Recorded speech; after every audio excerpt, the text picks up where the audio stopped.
Bonjour pour ceux qui ne comprennent pas le français. Je disais bonjour à nos compatriotes qui habitent Nzonkele et Lenoriti.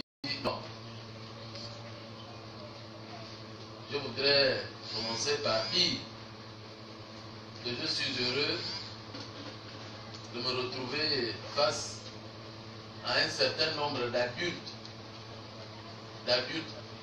contrairement aux causeries au cours desquelles on compte beaucoup de jeunes. Mais ça ne signifie pas que vous n'êtes pas jeune. Mais ici, je vois un certain nombre d'adultes. Et ça m'arrange parce que je m'adresse aux gens qui écoutent et qui réfléchissent. Parce que les jeunes, vous êtes un peu comme ça. Vous êtes là, vous n'êtes pas là. Et vous faites du bruit. C'est pourquoi je suis heureux de voir quelques adultes comme moi.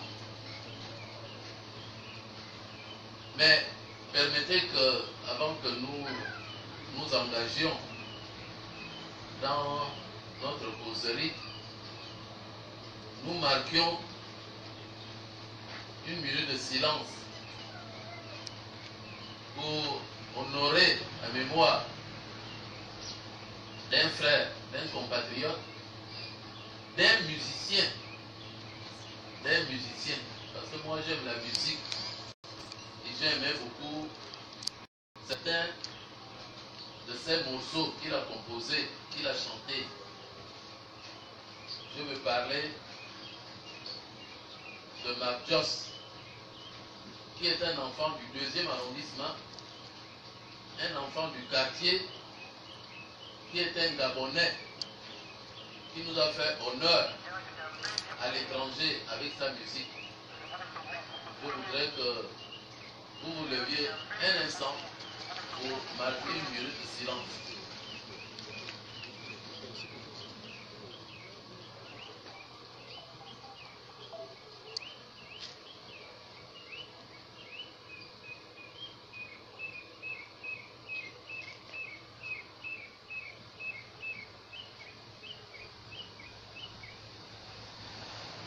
Merci.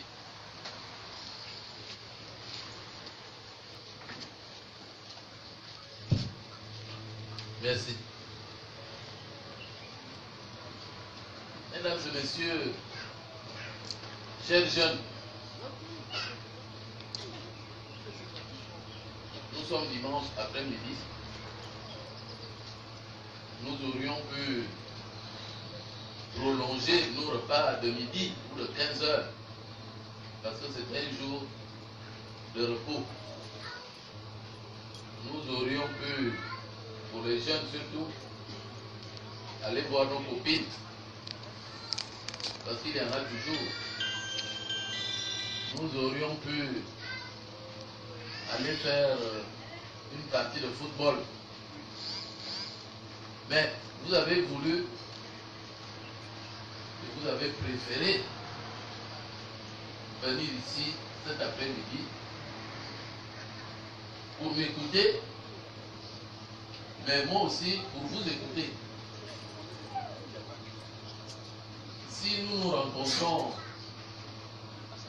cet après-midi, c'est pour une raison précise.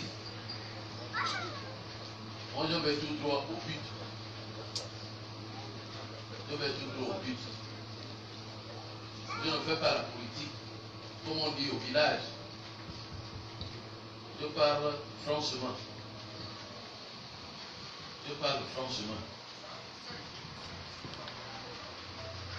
D'abord,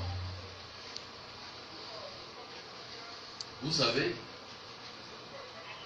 qui vous parle. J'ai été au PDG. J'ai occupé des fonctions sous Omar Bongo. Et quand Omar Bongo est mort, j'ai dit au revoir Parce que sous Omar Bongo, il y avait déjà pas mal de choses qui n'étaient pas bonnes. Mais j'étais quand même là. Mais je me suis dit, avec la mort de ce monsieur-là, les gens qui arrivent là, les gens que je vois là, derrière le bananier, qui ne sont pas clairs, moi, je ne veux pas être avec eux. C'est pourquoi j'ai démissionné de mes fonctions de Premier ministre et du PDG. Mais vous aurez constaté aussi que depuis que j'ai démissionné,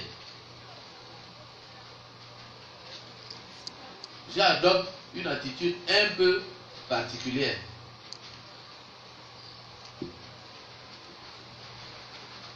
Monsieur Mbobam et moi, et quelques autres, nous avons créé l'Union nationale.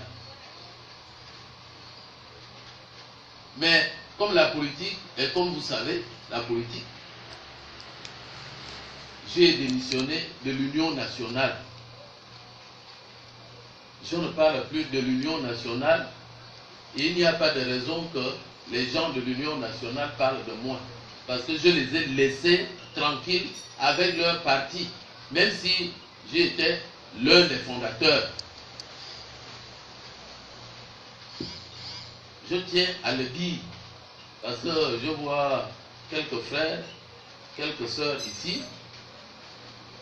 Certains sont peut-être des militants de l'Union nationale, mais en tout cas, je connais la configuration politique de notre arrondissement. C'est pourquoi je le dis. Ceux qui ont les oreilles, ils ont entendu. Mais vous aurez aussi constaté que depuis que j'ai quitté l'Union nationale, je n'ai plus adhéré à un autre parti.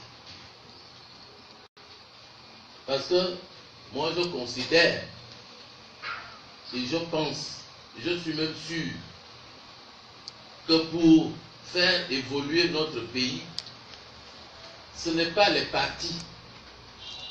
Je le répète parce que ça m'a coûté des critiques. Ce n'est pas les partis. Les gens qui veulent entrer dans les partis, ils peuvent entrer dans les partis pour faire la politique au sein de ces partis.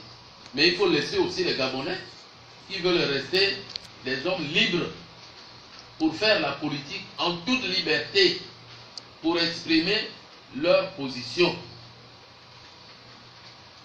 C'est cette liberté que j'ai exigé que l'on m'accorde, que l'on me reconnaisse. Quand j'ai choisi M. Ping, s'il était candidat à la présidence de la République, j'ai dit à la Chambre de commerce de Libreville, si c'est lui, je suis d'accord et je le soutiens. C'est pourquoi j'ai choisi Ping jusqu'à aujourd'hui. Et je reste cohérent avec moi-même. Parce que ce n'est pas le parti qui fait quelque chose. Celui qui est candidat à la présidence de la République, il est au contact de vous tous et vous toutes. Il y a lui et vous tous et vous toutes, c'est-à-dire vous le peuple. C'est à vous le peuple qu'il rencontre, qu'il doit faire des propositions. Et chacun d'entre vous fait le choix. Est-ce que on est d'accord avec ce qu'il nous propose? On le choisit dans le bulletin, dans l'urne, avec un bulletin de vote. Et si on n'est pas d'accord, bon, on vote quelqu'un d'autre. C'est ça l'élection. En le disant, vous savez, mesdames, messieurs, que nous sommes dans un pays, dans une nation, dans une république. Une république. Une république qui est régie par la Constitution. C'est un texte qui a été voté par vous, puisque ça a été adopté même en 1960, il y a eu encore des modifications. En tout cas, la dernière modification, c'est 1991. Ça a été adopté par consensus. Et cette constitution dit que notre pays est une république. Le Gabon est une république. Une république démocratique. Démocratique signifie que, vous le savez, mais je le rappelle quand même, il y a au sommet le président de la République, le chef de l'État. La Constitution dit que les citoyens choisissent le président de la République. Choisissent, c'est-à-dire votent le président de la République. Dans les urnes. Le vote, c'est dans les urnes. Mais, comment se fait le choix de ce président? Le choix de ce président se fait au suffrage universel direct. C'est-à-dire, tous les électeurs le choisissent dans l'urne, à la majorité, au suffrage universel, à la majorité. Ça signifie que si un candidat, si par exemple mon frère est candidat, s'il a 50,1, c'est déjà la majorité, parce que c'est plus de 50%. C'est plus de 50%. À plus forte raison, quand quelqu'un obtient plus de 60%, plus de 65%, mais l'élection est claire. L'élection est claire. Qu'est-ce qui s'est passé en 2016, le 27 août? Ouvrez bien les oreilles, même si vous savez déjà ce qui s'est passé. Parce que je dois aboutir à ma conclusion avant de vous laisser la parole. Qu'est-ce qui s'est passé? Nous sommes allés aux élections. Nous sommes allés aux élections. Il y avait combien de candidats? 5 ou 6. Il y avait Nonsima, Jean Ping, Ali Bongo, Milama, Margaret Moussavou, il a Gérard André, le petit là, mon petit là, lui aussi il était candidat. Et puis je ne sais plus qui. Puisque c'est presque un amusement ici au Gabon. Et puis, tout le monde a constaté le soir à 18h que M. Jean Ping a été élu. Il a été choisi. Il a eu plus de voix que tous les autres. Jean Ping. Nous le pensions, c'est pas parce que moi je le soutiens, mais même les gens qui n'étaient pas favorables à M. Jean Ping, même les pédégistes, tout le monde le savait. À 18h19, 18h30, tout le monde le savait. Qu'on vienne de Mayumba, ou de Yem, ou de Kulomutu, ou de Port-Gentil, ou de Libreville, ou de Lambaréné, tout le monde. Oh, puis est élu, parce que les gens voyaient les résultats sortis des urnes. Les résultats sortis des urnes. Mais le ministre de l'Intérieur, lui, il a vu autrement. Il a vu autrement avec mon frère Abouela. Ils ont vu autrement. Quand on dit que Ali Jean Ping plutôt est élu, mais ça signifie que les autres ne sont pas élus. Ça signifie que les autres ne sont pas élus. C'est-à-dire Ali Bongo. C'est une seule personne qui doit être élue. Et c'était M. Ping, avec 66% des voix. Au suffrage universel. Ça signifie que Ali Bongo n'était pas élu. Mais, mes frères et sœurs, j'en parle parce que je dois en parler. Mais vous savez ce que je veux dire? Que vous ayez voté Ping ou pas, vous savez la vérité. Qu'est-ce qui s'est passé là?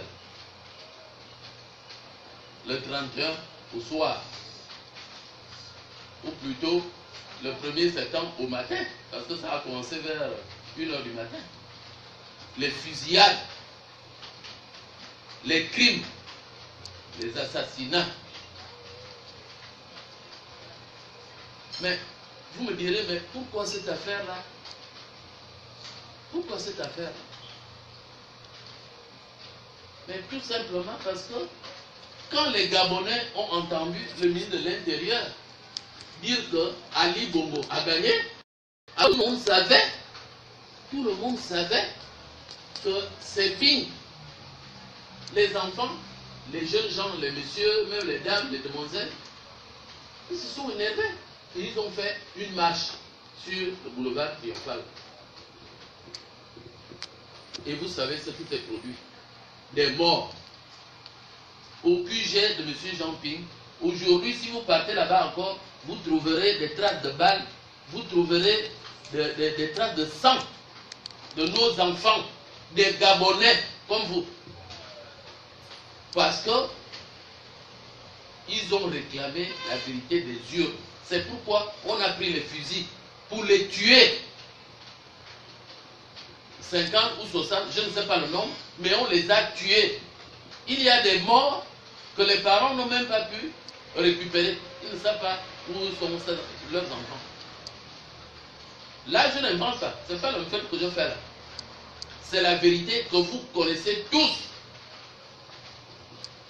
Moi, si j'étais là, peut-être j'aurais pu mourir aussi. Moi, je suis parti chez moi. Il était 22h, 22h30. Mais ceux qui étaient là et qui se sont cachés, ceux qui le racontent,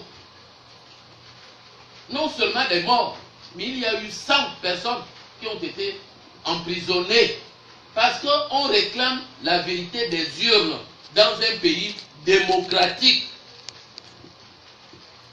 C'est ça la démocratie au Gabon. Je réclame la justice. Les enfants réclamaient la justice. Aujourd'hui, on a des morts. Aujourd'hui, on a des morts. Nous pensons que Ping a gagné dans les urnes. Ce n'est pas seulement nous seuls qui le pensons. Parce que quand on préparait les élections, le gouvernement là, il a invité l'Union européenne, c'est-à-dire les Blancs. Ce n'est pas nous autres qui étaient là. Non, c'est les Blancs avec qui je n'ai aucun lien de parenté. Ils les ont invités, l'Union européenne, pour venir regarder comment on fait les élections. Et puis, les Blancs là, ils ont regardé, ils ont observé, ils ont noté. Dans leur rapport, ils disent bien que Ali est président illégitime, c'est-à-dire qu'il n'a pas été élu. C'est-à-dire qu'il n'a pas été élu. Ce sont les Blancs qui disent ça dans leur rapport à Bruxelles, à l'Union européenne. Et puis il y a eu des résolutions que le Parlement européen a prises pour dire pratiquement la même chose. Voilà la situation dans laquelle on est. Quand l'Union européenne là, a dit, mais il faut maintenant que l'on regarde ça de près, conformément aux procédures qui sont prévues à cet effet, le gouvernement gabonais a dit non, le Gabon est un pays souverain. Mais c'est pourquoi nous disons, mais nous sommes souverains. Mais quand nous avons besoin d'argent, est-ce qu'encore nous sommes souverains? Quand nous avons besoin d'argent de l'Union européenne, nous sommes souverains. C'est ce que mon petit frère Biluise, il dit tous les jours à la télévision. Le Gabon est souverain. Autant, on va demander l'argent aux autres, malgré notre souveraineté. Et malgré la justice, parce qu'il faut faire la justice, les enfants qui sont morts. La triche qu'il y a eu aux élections. qui va trancher ça? Vous avez noté que Ali Bongo a convoqué ce qu'on a appelé le dialogue. Mais est-ce que c'est Ali Bongo qui devait convoquer le dialogue? Ali Bongo, il est en histoire avec Ping, pour ne pas dire avec les Gabonais. Mais c'est l'ONU, c'est l'UA ou l'Union européenne qui devait venir pour trancher le litige, pour trancher le conflit. D'abord le conflit sur les élections et puis le conflit sur les gens qui sont morts. Si on ne règle pas ces deux problèmes-là, on ne peut pas faire autre chose en matière électorale. Moi, je connais un peu les Blancs. Je connais aussi un peu les femmes. Moi, je préfère prendre l'exemple chez les femmes. Chez les femmes, j'entendais, parce que je ne suis pas né au village, je suis né en Témola. Bon, c'était déjà la ville, mais c'était aussi un peu le village. Parce que j'ai connu des vieux là, des vrais vieux. Ce n'est pas les vieux d'aujourd'hui qui sont plutôt jeunes. On dit il est vieux. Non, je les ai connus. Quand il y avait un problème dans un village,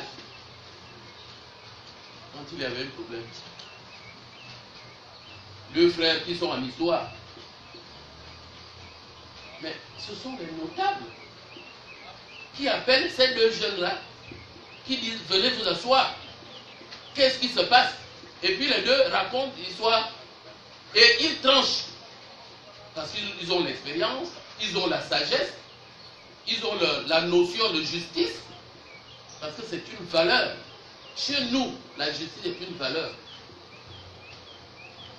En même temps que chez les Blancs. Ce sont les notables qui viennent trancher. Mais quand Ali appelle Ping pour dialoguer, pour se mettre autour de la table, mais comment voulez-vous que Ping accepte ça? Ping réclame sa victoire. Ali aussi dit, mais c'est moi qui ai gagné. Il faut appeler d'autres personnes pour venir trancher. C'est ça la justice. Et c'est ce qu'on réclame jusqu'à aujourd'hui. Les enfants sont morts. Les enfants, beaucoup d'enfants ont été en prison. Ça fait des dommages. Ça fait des préjudices pour tous ces gens-là, pour toutes ces familles-là. Qui a été indemnisé? Et quel est le mort qu'on a ramené pour venir donner aux parents? Depuis, on en parle, personne ne fait rien. Dans un pays normal, avec des hommes normaux, on sait qu'on a tué beaucoup de gens là. Et on reste comme ça.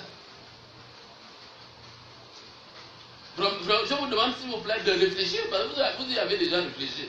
Moi, je vous le demande encore. Et bon,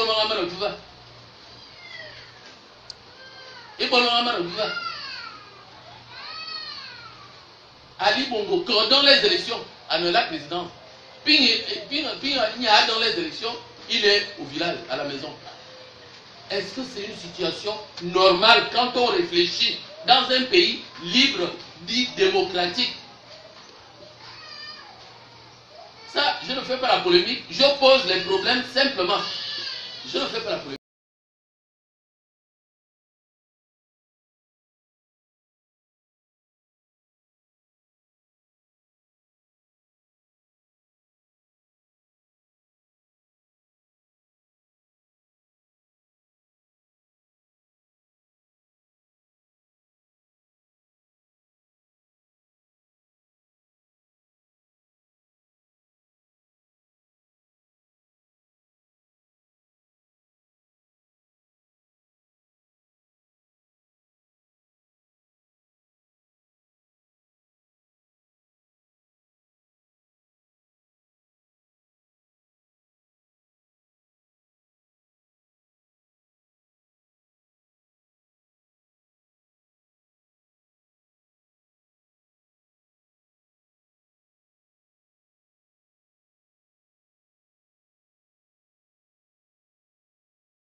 questions.